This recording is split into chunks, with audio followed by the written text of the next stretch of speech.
Mimi naitwa Alex Limake, maarufu natumia jina Alex Mr. Motivation. Ni mkurugenzi mtendaji wa Dilex Business Solution ambao tunajihusisha na mambo ya ushauri wa kibiashara, urasimishaji wa biashara kwa maana usajili wa kampuni, majina ya biashara, business branding na kufuatilia vibali vya biashara aina mbalimbali, na vivyo huwa tunaendesha semina za biashara.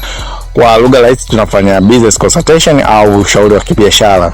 Karibu sana ndugu mjasiriamali na mfanyabiashara kwenye platform yetu ya Dilex Business Class, ambapo tunatoa elimu tofauti za kibiashara, fursa za kibiashara, mambo ya masoko na mambo mengine mbalimbali yanayohusiana na masuala mazima ya kibiashara.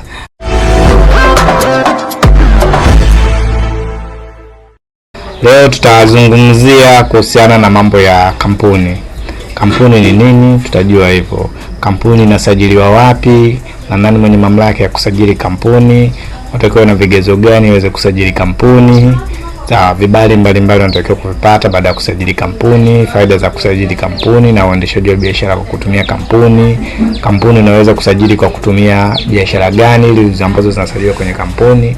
Kwa vitu vyote hivi tutaviona katika darasa letu hili. Awali ya yote tuangalie nini maana ya kampuni. Sana kwa sababu unaweza ukasikia tu neno kampuni au unahitaji kusajili kampuni au mimi nina kampuni ukaujui kwamba hiyo kampuni inayozungumziwa hasa ni kitu gani. Sasa kampuni kwa ufupi tu tunaweza tukasema ni kwamba ni muunganiko wa kibiashara wa mtu zaidi ya mmoja ulioundwa ni muunganiko wa biashara wa mtu zaidi ya mmoja ulioundwa na kusajiliwa chini ya sheria ya makampuni ya mwaka 2002. Hiyo ndio maana halisi ya kampuni. Kwa hiyo tunaona kwamba kampuni ni muunganiko wa biashara, kwamba unakuwa na biashara zaidi ya moja, ambayo biashara yoyote ambayo unaiona wewe unafanya petrol station, unafanya music, unafanya kilimo, unafanya ulinzi, unafanya ujenzi, unasambaza bidhaa, stationery, zote zile biashara ambazo unazozifahamu zinazokuja kwenye akili yako.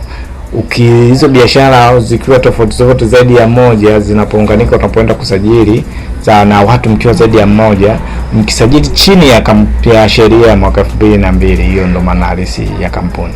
Kwa hiyo tunaona kabisa ili uweze kuwa na kampuni, cha kwanza unatakiwa uwe na biashara ambayo unataka kuisajili. Vile vile unatakiwa muwe kuanzia watu wawili mmeunganika, unataka kusajili. Hiyo maana halisi ya kuwa na kampuni. Kwa hiyo hivyo ni vigezo vikubwa vya kuweza kusajili kampuni, na maana halisi kwa kifupi kampuni ni nini, kwamba mnatakiwa muwe wawili. Na hapo tunapozungumzia watu zaidi ya wawili, sio wawili tu, mnaweza mkawa 4, 3, 6, 7, 8.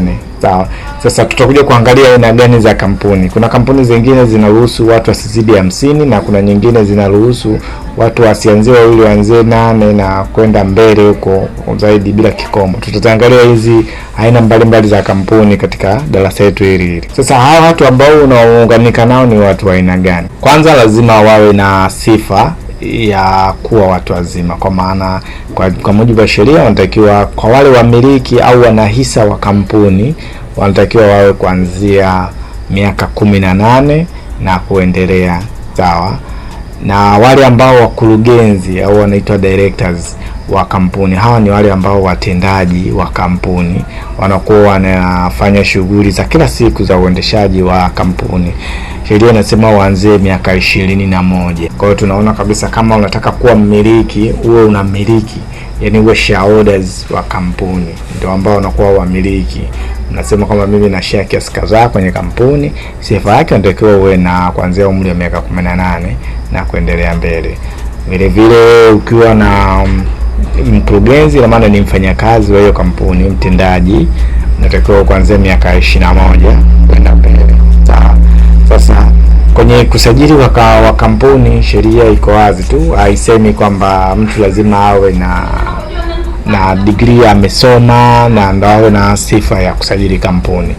Ukisajili kampuni tu unatakiwa tu uwe na hizo sifa ambazo zimezitaja, kwa maana uwe na hizo umri na uweze kusajili. Uwe umeisha darasa la 7, uwe umeisha form 4, umesoma, una degree, una diploma, yote ile unakuwa una sifa ya kampuni. Mtu ambaye unaweza ukaungana nao katika watu ambao wametajwa kwenye idadi ni yoyote yule, awe ni rafiki yako, mke wako, mtoto wako, jamaa yako, mjomba, au rafiki yako mgeni kutoka nje, mnaweza mkaungana mkashirikiana mkisajili kwa mujibu wa sheria ya mwaka 2002, basi inatambulika kama kampuni na inaruhusiwa kufanya biashara hapa Tanzania.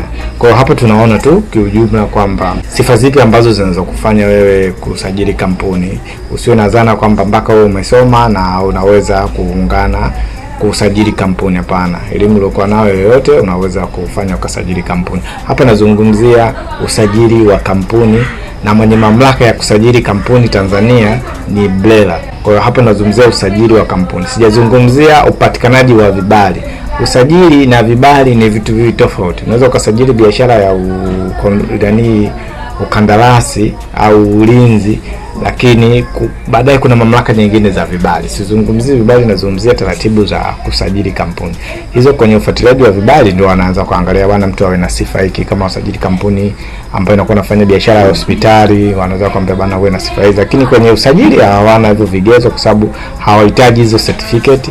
Ni hivyo vigezo tu ambavyo vina kufanya wewe uweze kusajili kampuni. Sasa hivi ni vigezo vya awali ambavyo mtu anaweza kuanza kusajili kampuni. Kwa hiyo tunaona hapo kwamba kampuni ni nini? Kampuni ni muunganiko wa biashara zaidi ya mbili, sawa, ambayo vile vile imeungana na watu zaidi ya wawili wamesajili kampuni chini ya sheria mwaka 2002, sawa. Kwa maana lazima mwe kuanzia wawili na kuendelea mbele. Unaweza kawa wewe, mwanao, yote yule ambao mwenye hizo sifa, miaka 18, kwa mkurugenzi anatakiwa zaidi ya hiyo miaka 21. Sasa tunakuja sasa, sifa zipi ambazo unaweza kuwa nazo wewe uweze kusajili kampuni kwa hapa Tanzania? Awali yote tutakuwa tujue nani ambaye anahusika na kusajili kampuni. Mwenye mamlaka ya kusajili kampuni zote ambazo unazoziona wewe hapa Tanzania ni BRELA. Inaitwa Business Registration and License Agency. Yeye ni wakala wa serikali kwa ajili ya kusajili haya makampuni yote na majina ya biashara unayoyaona na kutoa leseni mbalimbali zile zinatolewa na yeye ambao ni mwenye mamlaka. Kwa hiyo kitu ambacho unachotakiwa kwanza uwe na, kwa Tanzania, sifa ya kwanza uwe na kitambulisho cha cha taifa. Ina maana kinachotolewa na NIDA. Maarufu sana vinatambulika kwamba vitambulisho vya NIDA, lakini ni kitambulisho cha taifa. Uwe nacho hicho, au kama una namba tu inatosha. Kwa sababu hao hawahitaji hadi copy, wanahitaji tu namba kuconfigure kwenye system katika kipindi unasajili. Sifa ya pili, umwe na jina ambalo mnataka kulisajili, kwa maana hiyo kampuni yenu mnaipa jina. Kwa hiyo mnataka kuisajili hiyo kampuni, mnatakiwa muipe jina. Mnataka kuipa jina gani hiyo kampuni unataka kuisajili? Hiyo ni sifa unaweza kuweza kusajili kampuni. Ofisi itakuwa wapi? Kwa mnapotaka kusajili hiyo kampuni lazima mdeclare, mseme nyinyi mtakuwa mnapatikana wapi. Iko wazi tu, sheria ni nchi nzima Tanzania. Wewe unaweza ukasema huko mkoa fulani, kama ni kanda ya Ziwa, Dar es Salaam, popote pale wewe utasema Dodoma, wapi. Naona kwa kwanza, kama ni eneo limekuwa surveyed utataja details za surveyed. Kama aliko surveyed utasema kama ni surveyed. Kwa hiyo utasema, mfano unasema mimi ofisi yangu iko labda mkoa wa Dar es Salaam, wilaya Temeke, kata labda Kurasini, karibu na viwanja vya maonyesho vya Sabasaba. Hiyo ndio location ya ofisi. Mwe na box ya address ya ofisi ambayo ya kampuni yenu mnataka kusajili. Mwe na email ya kampuni, naweza mkatumia hata kama za kwenu nyewe mkadeclare kama ni ofisi. Mwe na namba za simu za hiyo kampuni ambayo ndio ofisi, yani hiyo ni location tu ya ofisi. Vile vile mseme mnataka kufanya shughuli gani kwenye hiyo kampuni. Kampuni yoyote kama tumeona hapo awali kwamba lazima izungumze yenyewe ipo kwa ajili ya kufanya biashara. Kwa hiyo lazima muelezee kwamba hasa mnakusudia kufanya biashara za aina gani kwenye hiyo kampuni yenu. Sawa. Sasa mtasema sisi tunataka kufanya biashara moja. Pale mnasema tunataka tuuze mazao, tunataka tufanye stationary equipment, tunataka kusupply building material, cleaning forwarding. Kwa mtaelezea kwenye shughuli, mtasema mtafanya shughuli gani. Sawa, mtafanya kazi gani kwenye hiyo kampuni yenu ambayo mnataka kuisajili. Na hizo zinajazwa kwenye system kazi zenu ambazo mnataka kuzifanya kwenye kampuni. Baadaye mnatakiwa mdeclare kwamba kwenye hiyo kampuni wakurugenzi ni wakina nani. Kwenye kampuni kuna watu wanaitwa wakurugenzi au wanaitwa kwa lugha ya kigeni wanaitwa directors wa kampuni. Hawa utakiwa ujue directors ni nani kwenye kampuni, ana sifa gani, anafanya kazi gani kwenye kampuni. Sio kutu kusema mimi nasajili kampuni, mimi nitaka kuwa mkurugenzi. Hapana. Mkurugenzi kwenye kampuni ndio ambaye ndio mtendaji wa shughuli za mara kwa mara za kampuni. Sasa utendaji wa kazi inategemea kati ya mkataba wa kampuni na huyo mtu husika ambaye ameajiriwa kwenye kampuni. Kwa hiyo hapo ndio ambapo kunakuja na dhana kwamba kunakuwa na mkurugenzi wa kampuni. Labda nifafanue vizuri, niiweke vizuri hapa na ieleweke, ni kwamba mtu anaposema amesajili kampuni, maana yake nini? Maana yake kwamba kampuni ni mtu kisheria, wanasema ni legal entity. Mkisajili kampuni mkiwa wawili watatu, mkiwa mmesajili kampuni, mfano mnajiita labda Dar es Salaam Company Limited. Huyu Dar es Salaam Company ni mtu kisheria. Kampuni ina sheria, inadai, inakopa, inakopesheka, inaajiri, inafukuza kazi, inamiliki mali, chochote kile ambacho binadamu anaweza kufanya, basi kampuni inafanya. Kwa hiyo nyinyi mkisajili kampuni, kwa maana yake mnakuwa mmezaa kiumbe kingine kipya. Anaifanya biashara hapo sasa anakuwa anatambulika huyo kampuni ambayo mmeisajili, hiyo jina ambalo mmempa, na kama mpata cheti, huyo ndo ambaye anatambulika kwenye mamlaka na taasisi mbalimbali kwamba ndo ambaye yeye anakuwa mfanya biashara. Nyinyi ndio maana kunakuwa na dhana inakuja sasa hapo wakurugenzi. Wakurugenzi wenyewe kazi yao ni kufanya kazi za kampuni ili uweze kuendelea, ndio maana wanaitwa watendaji. Kwa hiyo wewe kwa mkurugenzi dhaifu, wewe ndio umeanzisha kampuni, usije ukasema kwamba hii ni mimi. Hapana, wewe na kampuni ni vitu tofauti. Wewe ni mfanyakazi mwajiriwa wa kampuni. Moja wapo ya watu vile vile wanaoitia hasara kampuni ni wewe mkurugenzi, kwa sababu wewe umeajiriwa na hiyo kampuni, unalipwa mishahara na hiyo kampuni. Kwa hiyo siwe na ile, naona watu wengi sana wanasajili kampuni lakini wanakuwa na dhana ile kwamba hii ni yangu. Naona hii ni yangu. Kwa hiyo dhana inakufanya usiendeshe hiyo kampuni kwa namna moja au nyingine. Kwa hiyo awali yote ndo scenario kwamba iko hivyo. Sawa, kwamba mtakiwa kuwe na wakurugenzi kwenye kampuni. Sawa.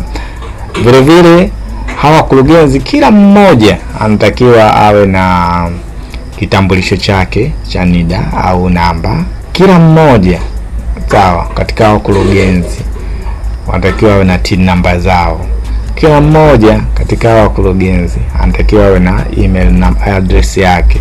Kila mmoja anatakiwa awe na namba ya simu ya kwake katika wakurugenzi. Kila mmoja anatakiwa aelezee anaishi wapi, mkoa gani, wilaya gani, kata gani, karibu na nini, kitu ambacho ni maarufu. Usije ukasema tu karibu na barabara ya inayoenda sijui Morogoro. Hiyo sio physical address, barabara ni ndefu. Taje destination point kipindi unasajili hiyo kampuni. Hiyo ni kwa upande wa kwa directors. Mimi ni Alex Mr. Motivation au Alex Rimaki, na unatokea Dilex Business Solution ambao tunashughulika na mambo ya ushauri wa biashara, business consultation. Hivi vitu tunashughulika kusaidia watu kwenye kurasimisha biashara zao, kusajili kampuni, majina ya biashara, branding na kufuatilia vibali vya biashara. Tunapatikana Instagram kwa kutumia account yetu ya Dilex Business Solution. WhatsApp tunapatikana 0716762015. Facebook tunapatikana Dilex Business Solution. Kwa unaweza ukatucheki, tunawasiliana, tunaweza tu kwa kushauri swala lolote la biashara ambalo unahitaji kulifanya. Karibu sana.